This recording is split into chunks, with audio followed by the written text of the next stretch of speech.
Salut tout le monde, j'espère que vous allez bien. On se retrouve enfin dans une nouvelle vidéo YouTube. C'est vrai que ça fait un petit moment que j'ai pas publié de vidéo parce que ces derniers temps j'étais ultra occupée par un projet que j'avais gardé secret pendant un petit moment et que j'ai annoncé là, ça y est, déjà il y a quelques semaines sur Instagram et sur TikTok. J'avais fait une petite vidéo d'une minute où j'annonçais mon fameux projet secret que j'avais gardé pendant un petit moment. Donc comme vous l'aurez compris, j'ai créé ma propre boutique de vêtements et d'accessoires en ligne en proposant la remise en main propre également sur les secteurs de Nantes pour toutes celles qui habitent pas loin de chez moi. Donc voilà, c'est un projet que je gardais secret depuis un petit moment et que j'avais tellement hâte d'annoncer, et maintenant que là ça y est, c'est enclenché, je suis trop contente. Je suis trop contente de voir la finalité de la chose sur laquelle j'ai bossé pendant des heures et des heures jusqu'à m'endormir très tard le soir, jusqu'à 5h du mat parfois alors que j'avais cours le lendemain. Donc voilà, je suis trop contente que ce soit enfin sorti. Et donc comme vous l'aurez compris avec le titre de la vidéo, aujourd'hui c'est une vidéo dans laquelle je vais vous expliquer comment j'ai fait pour créer ma boutique, par quelle étape je suis passée, qu'est-ce qu'il faut faire, etc. Les démarches, tout ça, je vais tout vous expliquer. C'était déjà prévu dans ma tête de faire cette vidéo, mais j'ai aussi reçu beaucoup de messages de filles qui m'ont demandé comment j'avais fait, des filles qui sont en train de se lancer dans ce projet mais qui sont bloquées à une certaine étape. Donc dans cette vidéo je vais vous expliquer toutes les étapes par lesquelles je suis passée pour ouvrir ma boutique, qui d'ailleurs a ouvert le dimanche 14 février, le jour de la Saint-Valentin. C'était même pas fait exprès, hein, j'ai pas fait exprès de choisir ce jour là, parce qu'en plus on m'a demandé t'as fait exprès d'ouvrir le jour de la Saint-Valentin? Non, pas du tout, mais alors pas du tout. Donc c'est parti, je vous explique tout. Donc déjà pour commencer, votre projet il part d'une idée, donc avant de commencer n'importe quelle démarche, n'importe quelle étape, il faut que vous sachiez exactement où vous alliez, ce que vous voulez vendre. Donc si vous voulez vendre des vêtements, des bijoux, des chaussures, des sacs ou alors tout en même temps, il faut que votre idée soit claire, nette et précise dans votre tête. Il faut que vous sachiez exactement où vous allez. Donc ensuite, une fois que l'idée dans ma tête elle était claire, nette et précise, j'ai commencé par me créer une liste dans mon téléphone, donc dans les mémos de mon téléphone tout simplement, dans les notes, et j'ai commencé à écrire toutes les étapes, toutes les démarches par lesquelles j'allais devoir passer. De toute façon, dès le début vous pourrez pas créer votre liste entièrement puisque il y a plein de choses auxquelles vous ne penserez pas dès le début. En fait c'est au fur et à mesure de l'avancée du projet qu'il y aura des étapes qui vont venir se rajouter, parce que un jour vous allez vous réveiller, vous allez vous dire ah mais oui il faut que je fasse ça aussi, il faut que je fasse ça. Vous aurez toujours des étapes qui viendront s'ajouter, donc cette liste elle sera pas complète dès le début, ce sera au fur et à mesure que ça se fera. Le mot clé c'est l'organisation. Si vous n'êtes pas organisé c'est hyper compliqué et vous partez un peu du mauvais pied. Je vous assure que sans organisation, si vous n'êtes pas organisé, c'est très compliqué. Donc c'est pour ça qu'il est important de faire des listes, de tout noter, vraiment tout noter. Donc ensuite, une fois que j'avais commencé à créer ma liste, j'ai commencé par la première étape, et la première étape pour moi la plus importante, enfin celle par laquelle j'ai voulu commencer, je me suis dit qu'il fallait que je commence par trouver un nom à mon entreprise. Je me suis dit que le nom était hyper important, c'est un peu la base de la chose, de votre projet. Je me disais plein de petits mots dans la tête comme ça, j'essayais des trucs avec mon prénom, mon surnom, j'ai fait plein de collages de mots etc. et je trouvais pas. En fait je pense que c'était le destin, le nom comment il m'est venu. Je pense qu'il faut pas trop réfléchir et trop chercher, je pense que ça vient un peu instinctivement. Pour la petite anecdote, j'étais sous ma douche avec ma musique tranquille comme d'habitude et je sais pas comment c'est venu, comment le mot est venu, j'étais même pas en train de penser à ça à ce moment là. Et genre il y a le mot bad girl du coup qui m'est venu dans la tête, pourquoi, comment, je ne sais pas, le mot est même pas passé dans la musique, hein, c'est même pas les paroles de la musique. J'ai eu la certitude directe dès que j'ai pensé à ce mot, je me suis dit mais oui c'est ça, genre j'ai même pas réfléchi 2 secondes, j'ai dit oui. Le mot bad girl je l'avais déjà entendu et je connaissais déjà la signification, mais du coup quand je suis sortie de ma douche j'ai été voir sur internet et tout, j'ai regardé la signification exacte. La signification qui ressortait du mot bad girl c'est que c'était une femme libre et qui renvoie l'image d'une femme sûre d'elle, indépendante, ambitieuse et qui s'impose dans un monde d'hommes. J'avais vu ça, enfin bref, j'étais sûre de moi quand j'ai vu la signification, voilà, le choix était vite fait, j'étais sûre et certaine de vouloir choisir ce mot là. Donc ensuite une fois que j'avais trouvé mon nom, du coup j'ai pris mon ordinateur et j'ai directement commencé à créer mon logo. Ce que je savais c'est que je voulais un logo qui était simple, épuré, je voulais pas quelque chose de sophistiqué, je voulais vraiment quelque chose de très simple. Donc j'ai tout simplement utilisé Canva. Pour ceux qui ne connaissent pas, c'est un site internet, vous pouvez créer plein de contenus, de visuels etc, que ce soit des diaporamas, des posts Instagram, des stories, des logos, franchement vous pouvez faire plein de trucs. Même pour les cartes de visite, moi j'ai fait la mienne dessus, je vous en parlerai tout à l'heure. Franchement Canva je vous le conseille à 100% pour tous vos visuels, c'est trop bien. Après si vous avez une idée de logo en tête très spéciale, très sophistiquée et que vous savez pas comment le faire, bah faites appel à un graphiste, je crois que c'est ça dans ce cas là. Bon après c'est un service payant, mais bon si vous avez vraiment une idée de logo dans votre tête que vous voulez très spécial, très sophistiqué, bah je vous conseille de demander à quelqu'un de professionnel, comme ça vous êtes sûr d'avoir ce que vous souhaitez. Ensuite après avoir créé mon logo, j'ai créé une adresse mail exprès pour Bad Gal pour pouvoir l'utiliser après pour toutes les démarches que j'allais faire. Donc ensuite venons-en aux démarches. Donc j'ai commencé à faire mes démarches pour me déclarer, donc je les ai faites auprès d'Infogreffe. Moi je les ai faites par internet, mais si jamais vous n'êtes pas trop à l'aise avec toutes ces démarches administratives, vous pouvez très bien prendre rendez-vous avec le CCI de votre région, enfin le plus proche de vous, et eux ils vous aideront à faire votre déclaration, enfin vous la ferez avec eux. Donc si vous n'êtes pas à l'aise, vous pouvez très bien les contacter et leur demander un rendez-vous pour que vous puissiez faire votre déclaration. Donc moi j'ai pris le statut de micro-entreprise et ce statut là il a beaucoup d'avantages. Déjà il est ultra simplifié au niveau de la gestion, vous aurez juste à tenir un livre de recettes et de dépenses, vous devrez réaliser réaliser une facture pour chacune de vos ventes, vous devrez déclarer votre chiffre d'affaires et vous devrez régler les cotisations sociales et fiscales. C'est tout ce que vous aurez à faire. Et ce que vous aurez à faire aussi, c'est seulement et seulement si vous dépassez les 10 000 € de chiffre d'affaires annuel pendant 2 années consécutives, vous serez obligé d'ouvrir un autre compte bancaire à part un compte professionnel. Ça, ils disent qu'on n'est pas obligé tant qu'on n'a pas fait plus de 10 000 € de chiffre d'affaires pendant 2 années. Mais ça, je vous conseille de le faire dans tous les cas dès le début parce que sinon vous allez vous emmêler les pinceaux de mélanger votre compte perso avec votre compte pro. Enfin, c'est... Niveau organisation, c'est la galère.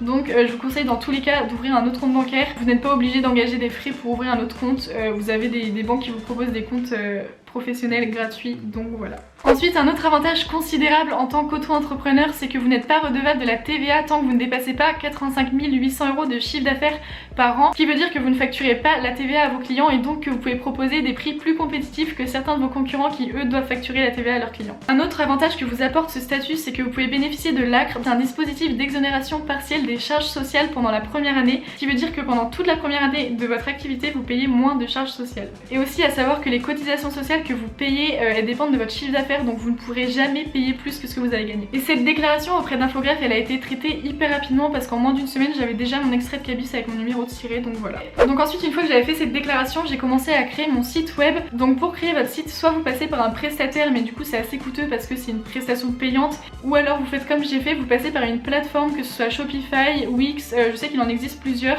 et franchement c'est hyper facile d'utilisation. Moi j'ai choisi Shopify, et franchement il n'y a pas d'inquiétude à avoir là-dessus parce que c'est hyper facile d'utilisation toutes ces plateformes, et en plus de ça il y a plein de vidéos, plein de tutos sur internet pour les utiliser, pour savoir comment faire telle ou telle chose. Donc pas de panique à bord pour le site, franchement c'est ultra facile. Et pour ces plateformes vous avez un abonnement à payer mensuellement, vous avez plusieurs abonnements différents, moi j'ai pris la classique. C'est 29 $ par mois il me semble, donc ça fait à peu près 23 € je crois. Donc c'est hyper raisonnable pour un site internet parce que des fois vous avez des sites c'est genre... Je vous conseille fortement d'utiliser Shopify, franchement rien à dire. Ils proposent plein de thèmes différents pour votre site, franchement c'est trop bien. Ensuite quand vous êtes en train de créer votre site, il faudra que vous achetiez votre nom de domaine. Donc le nom de domaine c'est quoi? C'est le www.badgal.net. Moi c'est ça. J'ai pris .net, de base je voulais .com ou .fr, enfin je savais pas trop. Quand vous entrez le nom de domaine que vous souhaitez, de toute façon Shopify vous dit si c'est disponible ou pas. Donc moi .fr et .com c'était pas disponible. Pourtant j'ai cherché sur internet, j'ai regardé si ça existait déjà, ça n'existait pas, donc je sais pas pourquoi c'était pas disponible. Mais du coup j'ai pris .net parce que .net c'était disponible. Donc ça c'est payant d'acheter votre nom de domaine et moi ça m'a coûté 17 $ je crois. Et donc en parallèle de la création du site web, j'ai commencé également à créer mes réseaux sociaux pour Badgal. Donc j'ai créé un compte Instagram et un compte TikTok. J'ai pas fait de compte Facebook parce que Facebook je trouve ça un peu has-been et j'ai pas envie d'utiliser Facebook. Enfin moi Facebook personnellement ça m'ennuie plus qu'autre chose, donc j'ai pas créé de compte Facebook, même si je sais que certains vont me dire que ce serait nécessaire et que ça peut quand même apporter du monde. Ça m'intéresse pas, j'ai pas du tout envie de bosser sur Facebook. Donc je me concentre sur Instagram et sur TikTok. Et à l'heure actuelle TikTok je trouve que c'est totalement indispensable pour les petits business, pour les petites entreprises, parce que TikTok met vachement en avant les petites entreprises comme ça. On en voit beaucoup, on en voit de plus en plus sur TikTok, des petits business comme ça, des boutiques de bijoux, des boutiques d'accessoires, des chouchous, des coques de téléphone, tout ça, et je trouve que TikTok met vachement en avant ces comptes là et TikTok apporte énormément de monde. Avant même d'avoir ouvert ma boutique j'avais déjà plus de 3000 abonnés sur le compte TikTok de Badgal alors que je n'avais même pas encore ouvert la boutique parce que j'avais fait quelques vidéos. Si vous voulez avoir un max de visibilité vous êtes obligé de passer par la case TikTok, c'est indispensable vraiment. Mais si j'ai réussi à avoir autant d'abonnés aussi sur le compte TikTok Badgal, c'est parce qu'en fait j'avais publié la vidéo d'annonce sur mon compte perso de TikTok et elle a buzzé, mais c'est incroyable. Je m'attendais pas du tout à ce qu'elle fasse autant de vues, elle a fait plus de 300 000 vues, c'est un truc de malade, genre vraiment je me rendais pas compte de l'ampleur que ça prenait, ça a pris une ampleur mais incroyable. Donc voilà, ça a propulsé Badgal dès le début avant même que la boutique soit ouverte, donc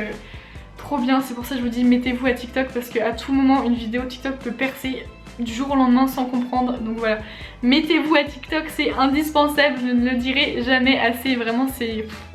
voilà. Ensuite en parallèle de tout ça j'ai commencé à chercher mes fournisseurs. Donc chercher les fournisseurs c'est l'étape qui m'a pris le plus de temps et celle qui m'a enquiquiné le plus. C'était vraiment... C'était à la fois l'étape la plus chiante mais aussi l'étape la plus cool parce que c'est le moment où vous allez choisir vos produits, donc c'est une étape trop cool. Mais et mon dieu qu'est-ce que c'était long et qu'est-ce que c'était chiant, purée. J'en pouvais plus, j'étais à bout, j'en avais marre. En fait le problème c'est pas qu'il n'y a pas de fournisseurs, il y en a des tonnes des fournisseurs. Le problème c'est de trouver le fournisseur qui va vous convenir à vous. Ah oui, et une chose à savoir aussi c'est qu'il faut faire sa déclaration avant sa recherche de fournisseur absolument. Parce que dans tous les cas le fournisseur il va vous demander votre numéro de tiré, vous devrez prouver que vous êtes bien une entreprise, que que vous êtes bien déclaré, parce que si votre entreprise n'est pas encore officiellement créée, le fournisseur ne vous laissera pas commander chez lui et vous n'aurez pas accès au prix. Vous aurez peut-être accès aux produits qu'il propose mais pas au prix et vous ne pourrez pas commander, donc il faut absolument que votre déclaration soit faite avant la recherche de fournisseur. Et une question qui m'a beaucoup été demandée par message, c'est comment tu as fait pour trouver ton fournisseur. J'ai tout simplement fouillé, il faut fouiller partout, il faut fouiller partout sur internet, vous tapez 36 000 recherches différentes sur les réseaux sociaux, sur Facebook, sur Instagram. J'étais tellement désespérée de ne pas trouver, j'ai carrément été chercher sur Pinterest, c'est pour vous dire. Hein. Je tapais plein de mots-clés, genre je tapais fournisseur, grossiste, je tapais wholesale, dire fournisseur en anglais. J'ai même été sur TikTok, franchement j'ai été voir n'importe où. Vous pouvez regarder aussi dans l'App Store, sur App Store ou Play Store, enfin Samsung, Apple, je sais plus c'est quoi la diff. Vous fouillez et vous finirez bien par trouver votre fournisseur comme j'ai fini par trouver le mien. Mais bon courage pour cette étape. Donc ensuite, en parallèle de toutes ces étapes, j'ai commencé à me fournir du matériel nécessaire aux envois des colis, que ce soit les emballages colis, le papier de soie, les petits stickers, les cartes de remerciement, j'ai fait des cartes de visite également. Donc les cartes, je les ai fait sur Vistaprint, j'ai fait des petits stickers aussi avec le logo de la marque pour coller sur l'emballage colis. Ça pareil, j'ai pris sur Vistaprint. J'ai fait l'erreur de prendre des emballages sur Amazon parce que j'avais tellement hâte d'avoir tout ça chez moi, que j'ai pris sur Amazon, sauf que c'est beaucoup plus cher. Sauf qu'à ce moment-là, je ne savais pas que je devais prendre tout ça chez un fournisseur également. Tout ce qui est matériel, emballage, stickers, tout ça, il faut que vous preniez chez un fournisseur. Ensuite, je me suis fourni également d'autres matériels, donc par exemple d'une imprimante parce que je n'avais pas d'imprimante chez moi. Donc j'ai dû acheter une imprimante pour imprimer toutes les étiquettes, les commandes, etc. dès que j'en ai. Les étiquettes d'envoi, donc avec Mondial Relais ou Colissimo pour pouvoir les coller sur les colis. J'ai aussi acheté un portant avec des cintres du coup pour pouvoir exposer mes pièces quand je fais les essayages, les photos, etc. Comme ça tout est à côté de moi. Donc voilà, une imprimante, du papier du coup, cartouche d'encre, important, des cintres, voilà. Donc pendant que je réalisais toutes ces étapes, j'étais toujours en train de chercher mon fournisseur et une fois que j'avais enfin trouvé mon fournisseur, j'ai enfin pu faire la sélection de mon premier stock. Donc ça c'était vraiment l'étape la plus cool de tout ce projet parce que vous choisissez vos produits, ce que vous allez vendre et tout, franchement c'est trop bien. Et de regarder tout ce qu'il avait et de choisir ce que j'allais vous proposer sur le site. Et donc une fois que j'avais fini ma sélection, j'ai commandé les articles et en attendant que je les reçoive chez moi, j'ai commencé à créer des tableaux donc sur Excel. Niveau organisation, ça c'est vraiment indispensable. J'ai commencé à créer un tableau avec la gestion des prix, donc je mets tous mes produits que j'ai achetés, je mets une colonne avec le prix d'achat, le prix de vente, la marge, avec plein de petites infos comme ça sur le prix, etc. Ensuite j'ai fait un autre tableau avec la gestion des stocks, donc je fais une colonne où il y a tous mes produits, une colonne entrée, une colonne sortie et une colonne stock restant. Je sais pas si c'est clair. Tout ça pour vous dire qu'il faut vraiment que vous soyez organisé, que vous notiez tout pour ne pas être perdu dans la gestion des stocks, etc. Parce que imaginez un jour, il vous reste 2 robes et sur votre site sans faire exprès, vous avez mis 3 ou je sais pas, enfin bref, et que vous en vendez une mais qu'en fait il vous en reste pas, du coup c'est compliqué. Donc c'est pour ça qu'il faut faire un tableau de gestion des stocks que vous actualisez, que vous mettez à jour dès que vous avez une nouvelle commande. Et toujours en attendant de recevoir mon premier stock, du coup j'ai commencé sur le site internet à créer les fiches produits. Donc en gros j'ai tout fait la fiche produit sauf il manquait la photo du coup vu que j'avais pas encore reçu les articles. Donc j'ai mis le nom, la description, la quantité, les différentes tailles qu'il y avait. Et ensuite vient le jour que vous attendez le plus avec impatience, celui de recevoir votre stock. Franchement mais c'était horrible d'attendre, j'en pouvais plus d'attendre. J'ai dû regarder le suivi de mon colis au moins 20 fois par jour avant de le recevoir tellement j'avais hâte. Donc une fois que je reçois le colis, du coup j'ouvre le colis, je regarde, je vérifie déjà la quantité, s'ils m'ont envoyé la bonne quantité pour chaque article. Je vérifie les tailles, combien il y a de S, combien il y a de M, combien il y a de L, de 34, de 36, etc. Je note tout pour être sûre d'avoir bien tout reçu. Ensuite ce que je fais c'est que je pèse chaque modèle différent parce qu'en fait pour les étiquettes d'envoi Colissimo et Mondial Relais ils ont besoin de savoir le poids du colis. Donc je rentre le poids de chaque article sur chaque fiche produit pour qu'ensuite l'étiquette d'envoi elle se crée automatiquement en fonction du poids de la commande qui aura été faite. Après en gros je pèse mes articles avec ça, donc normalement c'est un pèse-valise, je sais pas si vous connaissez, j'ai acheté ça à Darty je crois, ouais c'était à Darty. Et en fait ce que je fais c'est que je mets un sac plastique dans lequel je mets les vêtements et après sur l'écran ça me dit le poids que ça fait dans le sac, donc voilà comment je pèse mes articles. Donc une fois que j'ai tout vérifié, après vient une étape aussi trop cool à faire, c'est la création des visuels, que ce soit pour le site et aussi pour les réseaux sociaux, donc les photos des articles. Et ça prend plus de temps qu'on ne le croit parce que vous voyez 1 ou 2 photos sur le site, mais en réalité par article je dois en prendre au moins 50 ou 60 photos avant d'être satisfaite de ma photo. Ce que je fais moi c'est que je mets ma musique, je me mets dans une petite ambiance et j'ai fait ça pendant une après-midi entière l'autre fois du coup.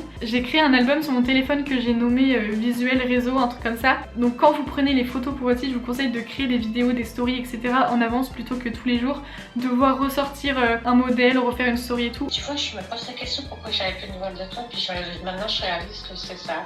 Bah t'as pas vu dans ma story, j'ai dit que je filmais. Oh merde, désolée, ma puce, je te laisse. C'est pas grave, mais j'ai bientôt fini là. D'accord, bisous mon cœur. Bisous. Donc une fois que vous avez pris toutes vos photos pour vos réseaux sociaux et pour le site internet, et bah vous mettez vos photos sur les fiches produits. Donc vous mettez, comme je vous disais, dans un dossier sur votre téléphone tous les visuels que vous allez mettre sur les réseaux sociaux. Et puis là bah après bah c'est parti pour l'aventure quoi. Donc ça y est, c'est la fin de cette vidéo, j'espère qu'elle vous aura plu. Si jamais vous avez des questions pour ceux ou celles qui souhaitent se lancer dans ce genre de projet, n'hésitez pas à venir m'envoyer des messages sur Instagram, j'y répondrai avec plaisir. Parce que je suis passée par là, je sais ce que c'est d'avoir des questions, de ne pas comprendre une étape ou quoi. Donc je serai ravie de pouvoir répondre à vos questions, il n'y a aucun souci. Si vous avez des questions, venez me les poser, n'hésitez surtout pas. Et pour celles et ceux qui souhaitent se lancer dans ce projet, je vous souhaite de réussir à 100%, vous allez kiffer, je vous jure, vous allez vous amuser parce que c'est exactement mon cas, c'est une sacrée aventure que je suis totalement en train de kiffer et qui j'espère va durer. En tout cas je vais tout faire pour. N'oubliez pas de vous mettre sur TikTok, suivez mon conseil, je vous jure ça va vous apporter du monde, de la visibilité. Donc voilà, et je vous fais plein de bisous, on se retrouve dans une prochaine vidéo. Ça va mon popo? Mon bébé, t'es trop beau.